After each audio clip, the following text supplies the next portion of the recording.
Hey everyone, Mike McClelland, professional angler. We are here with BassResource, and we're here to talk spring jig fishing. And I mean, one thing about it, if you look back through, if I look back through my career, anybody that's followed me, you're going to know that a jig has played a major role in not only a few of my tournament wins, but just the successes I've had along the way. And you know, one thing about it, a jig is something that I'm going to say 99% of the tournaments I fish throughout the course of a year, I'm going to have some rods rigged with jigs in my boat, no matter what season it is. And like I said, we're here talking spring jig fishing. And the thing about it, when I start talking about spring, I'm referring to that period when the fish start getting into that pre-spawn mode. They start staging, they start moving up, they start feeding up a little bit prior to actually going up and spawning.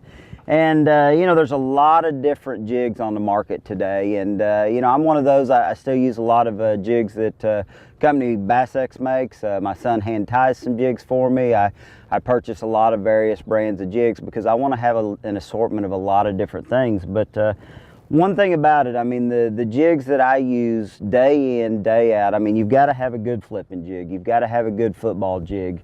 You've got to have a good just round head ball style jig, and then you've got to have a good swimming jig.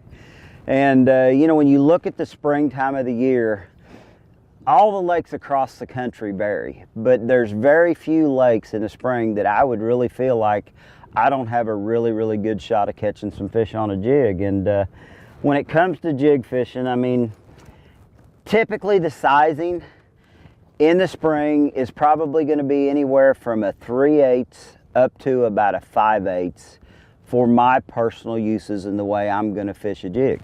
A football jig, I've got, you can see right here, I've got a 3/8 ounce and a 1/2 ounce football jig rigged up. And these two jigs are jigs that I'm going to utilize to do a lot of things with. And a lot of people, you know, they look at a football jig or they talk about football jig fishing and they always just think structure, you know, getting offshore, fishing, things like that. But to me, a football jig is a super versatile jig. It is a jig that, you know, you can fish around boat docks. You can fish around the outside edge of grass. You can fish in rock. You can fish on gravel. There's just so many different places that you can throw a football jig, and I'm always going to have one tied on. The weight of the jig to me is so important due to 2 or 3 different things. Rate of fall is one. You know, when the water temperature's really cold, the rate of fall becomes a big deal, and you have to play with the weights of your jigs, whether you're throwing 3/8, a 1/2, a 5/8, to get that correct rate of fall. The trailers become pretty important too when it comes to, you know, how that jig's going to fall and how you want it to fall. A lot of times in the spring, I'm typically, you know, if I'm fishing clear water, I tend to throw a little bit more finessey stuff. I mean, you can see right here, I've got a big bite, just twin tail grub on. It's, you know, a bait that if you're trying to generate bites, a little football jig with twin tail grub is a bait that will get a lot of bites.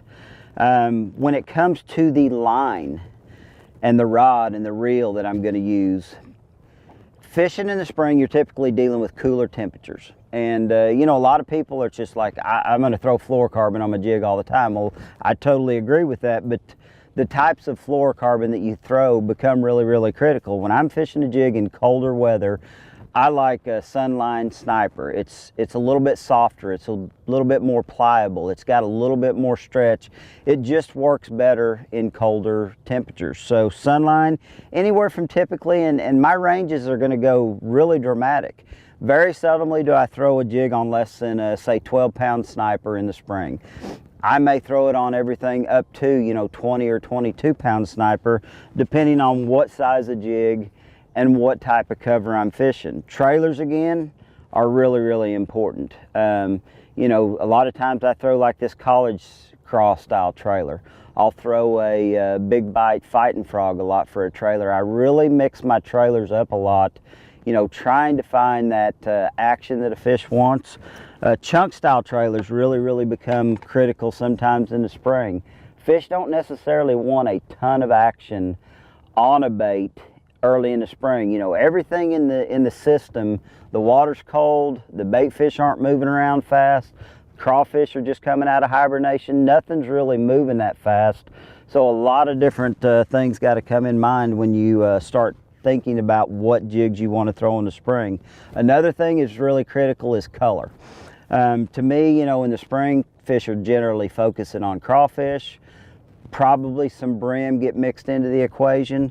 So you want to make sure, you know, you got jigs colored in those manners. And man, I still pay so much attention to when I'm catch the first fish or two, if he's got a crawfish pincher sticking out of his mouth or something, I really pay attention to what colors I'm seeing. You know, so often early in the spring, sometimes the crawfish will have a lot of bright, you know, red in them, orange.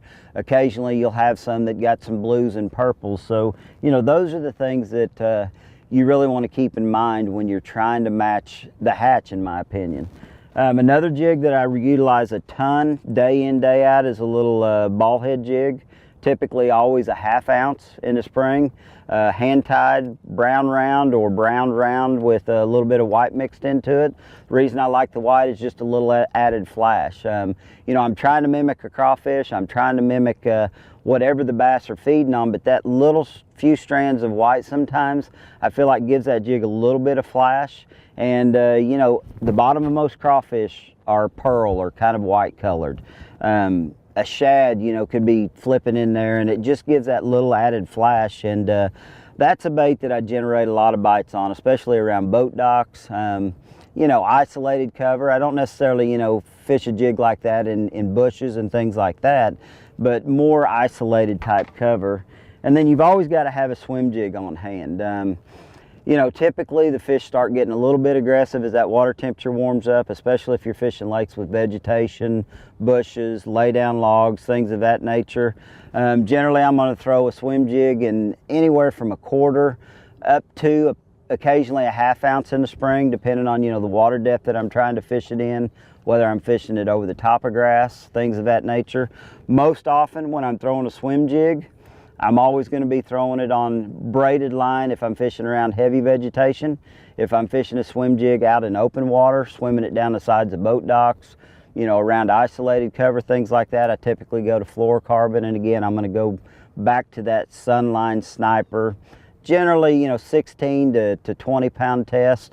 Something that, you know, gives me a lot of feel, but it gives me that ability to swim that jig a little bit deeper in the water column. Not worried about, you know, getting it through heavy cover and things like that. But rod and reel is also super important to me. About all of my jig fishing is done on a rod that I designed for Falcon a number of years ago. It is a 6174. I generally throw typically all caras. It's a 7'4" rod.